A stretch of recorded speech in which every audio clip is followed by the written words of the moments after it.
Episode 5. Thanks for listening to today's show. Please be sure to subscribe, rate, and review the show so that you don't miss an episode, and to help make sure that others don't miss the boat.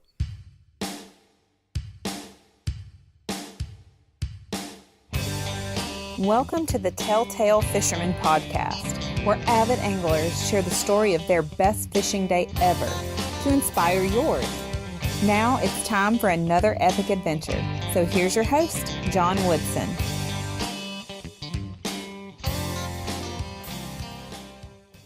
All right, well, welcome to the show. Today's guest is Mr. Steve Robinson. He is a friend that's near and dear to my heart and a guy I've had a lot of adventures with, some on the water and one that was pretty epic, but I think we're actually going to be talking about another one of his stories today. So, Steve, welcome to the show. How you doing, John? Good to be part of it. Awesome. Well, it's always good to talk to you. Well, let's just start off with you telling us a little bit about yourself, what you do during the week when you'd perhaps rather be out fishing, and how you got into fishing. You know, where did your love of fishing come from? Well, I'm an advisor and a consultant by profession, and like everybody, we all wish we were out on the water all the time. And I would say my first love of fishing started in a lake in Kentucky when I went out, and my grandmother and grandfather, he was a dentist and she was a director of nursing at a hospital, and they had casting rods, and I was in elementary school and had never, it was my first time fishing, and had no idea that my grandma and grandpa on my father's side were competitive casting champions, and they would throw out this circular plastic ring out in the water about 30, 40 yards out into the lake, into a freshwater lake, and they would put this weight on the end of the line, and they would cast using two casting rods, and the contest was to put that weight inside that ring every time you cast. So you come from a family of fishing genes with champion casters in it, huh? Well, I definitely didn't have the skill set my grandma and grandpa had, because the first time I threw the cast, the line got so tangled up, it took me 20 minutes to get it untangled. And I quickly learned there was more to casting than just throwing the lure out into the middle of the lake. Right. Well, I'm taking it you eventually figured that out and started catching some fish on the lake there. Eventually. So what did you fish for there? Just bass and smallmouth bass, maybe largemouth, that kind of stuff? Yeah, just in the lake. They were fishing freshwater and just doing catch and release, and so it was a lot of fun to start learning how to fish. And it was a lake where my father in the Navy was a lifeguard during high school, and so it was just kind of a lake that he had grown up on, and it was where I first learned how to fish. Was my grandmother and grandfather kind of pulled out the tackle box and explained how to work everything, and started teaching me a little bit about the love of fishing. Cool. So you did some fishing with your dad too, as well? I did some fishing with my dad, and as we traveled in the Navy, it was enjoyable to go to different spots in the States, and my of the first times I remember fishing when my father was out in a little wooden boat out in off the coast of Nice, France, as we were saltwater fishing, and I was just using sometimes a cane pole and a rod and reel, and catching some saltwater fish. And but one of my more memorable experiences was when he came back from Vietnam. I was 16 years old, and my father had bought a 20-foot canoe and took us out on a fishing trip. And we had been transferred to Albany, Georgia, went to Okefenokee Swamp. And as I was fishing with my father in this 20-foot canoe. I threw my line out at a pretty good distance, probably about 40 yards, and got it snagged on a log.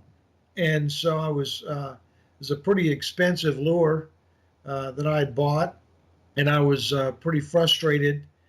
And my father said, "Well, let's just steer the canoe over, and we'll try and retrieve the lure." And I said, "Well, that sounds great, Dad." And so it was our first time to connect and spend together, and it was fishing after he'd come back from Vietnam as a naval officer in 1968. And as he turned the canoe to head toward the log, I said, "Dad, the log is moving." I bet I know what that log was. and my father looked over to the right, and he saw the entire end of this about 17-foot log, and the one end of it move about. And my father said, "Son, that is not a log. That is an alligator." And I took he said, "Give me the tip of your line." I took the tip of my pole and pointed it back to the other end of the 20-foot canoe. He whipped out his 12-inch K-bar knife from Vietnam. He cut my line, started the 4-horsepower motor up on the back of the canoe, and we skedaddled out of there very, very quickly. And I'm taking it you weren't quite so upset to not get your lure back after seeing what kind of log that was, huh? I was not unhappy at all. I actually had a similar story fishing with my dad once. I'll just tell it real quick. We were fishing, and he was using a plastic worm that he thought got hung on the bottom, and so he starts horsing it up. He's thinking it's a log or a stick or something, and the log that comes up was actually an alligator with that worm in its mouth. And then all he did is came up to the surface, and then he just slowly opened his mouth and just sat there like he was daring us to reach in and grab that worm out. Needless to say, we didn't do it. Yeah, that was my next question. I hope you didn't reach in there to grab that lure. No, well, my dad was sitting there the whole time saying, "Why isn't this alligator fighting? He's not moving." I was like, "Cut the line, Dad." So yeah, some about fishing with your dad and catching gators. I don't know. Okay, when we get back, Steve is going to switch from talking about fishing with his father to a great day he had fishing with his son. Stay tuned. When the bait is thick, any old cast net can get you some bait, but many times the bait are scarce or they're laying low, and there is simply no way you can get at them without a good quality cast net. Unless you're netting in very shallow water, you need a net with a good amount of weight, which is a necessity for getting the net down on the bait quickly. A good quality net will also stand the test of time if it's taken care of properly. For a great value net for the money, check out tell.fish/gear in your web browser. All right, we're picking back up now with guest Steve Robinson. More recent and probably most memorable one was recently going out with my son Chris, and we had a week to spend together and try and find some quality time before he headed off to Naval Officer Candidate School to start his new life as a young man in the Navy. And so a friend of mine that was a guide out on Lake Talquin outside of Tallahassee offered to take me and my son out for a fishing expedition on Lake Talquin.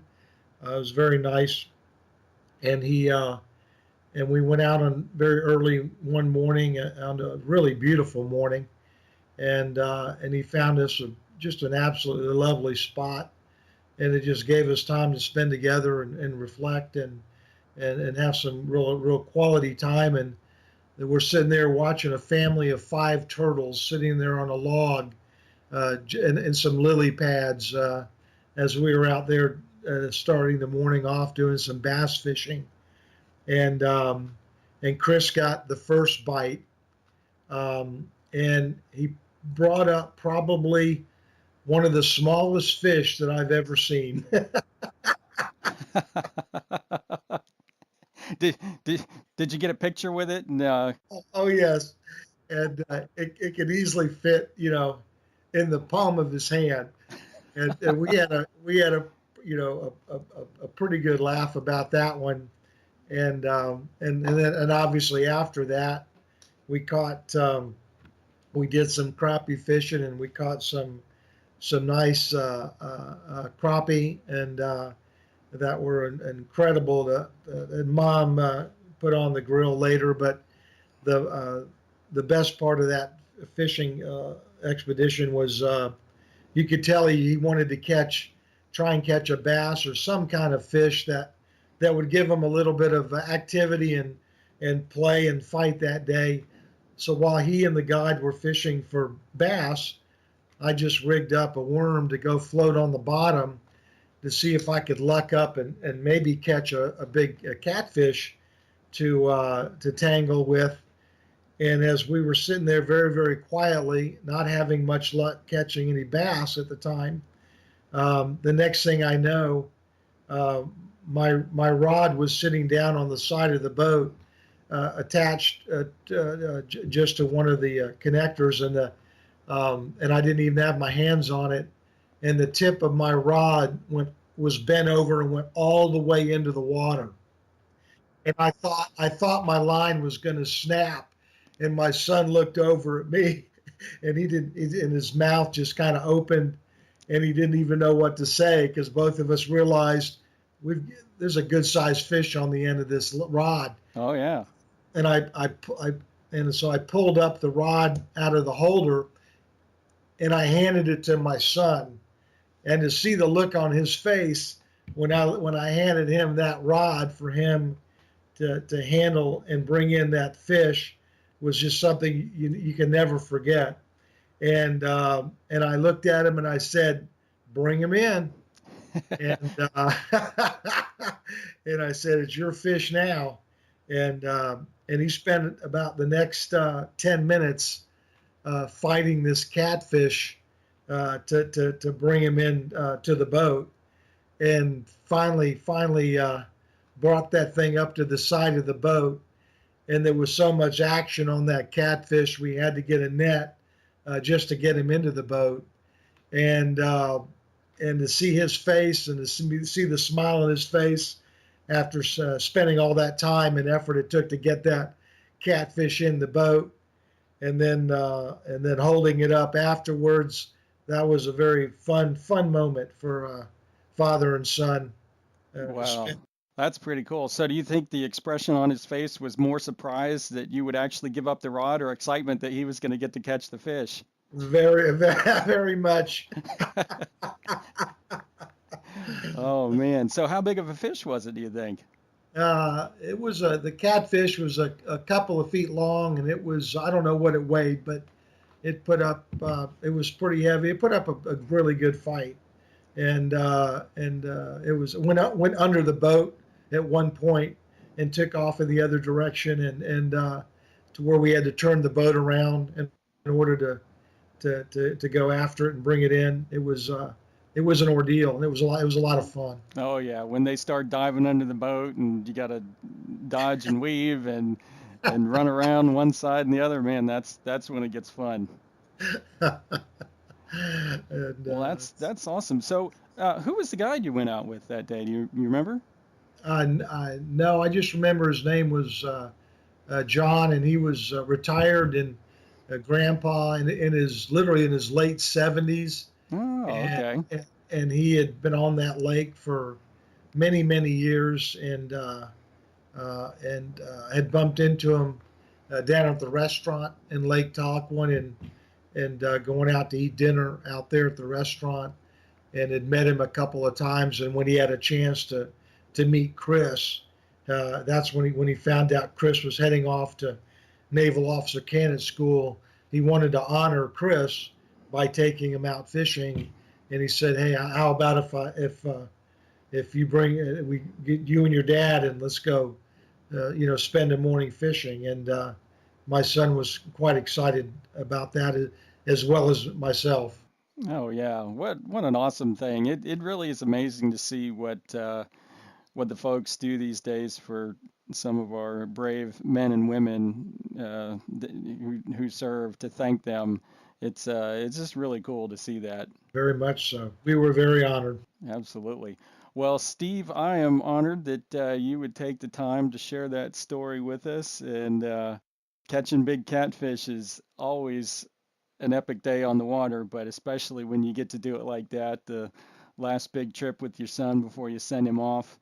Man, what a special memory, and I'm so thankful you shared it with us. Well, thank you for allowing me to share it, and it was fun to relive the experience with you, John. Please be sure to follow the Telltale Fisherman on Facebook, Instagram, and Twitter. You'll get sneak peeks of upcoming episodes, notices of new episodes as they go live, and pictures from some of the most epic fishing adventures ever. Check the show notes for details. Thanks! This has been the Telltale Fisherman podcast. Thanks for sharing another great tale with us. Be sure to check out the show notes page for more info on today's show and the gear we talked about. Keep those lines tight, and we'll catch you next time right here on the Telltale Fisherman podcast.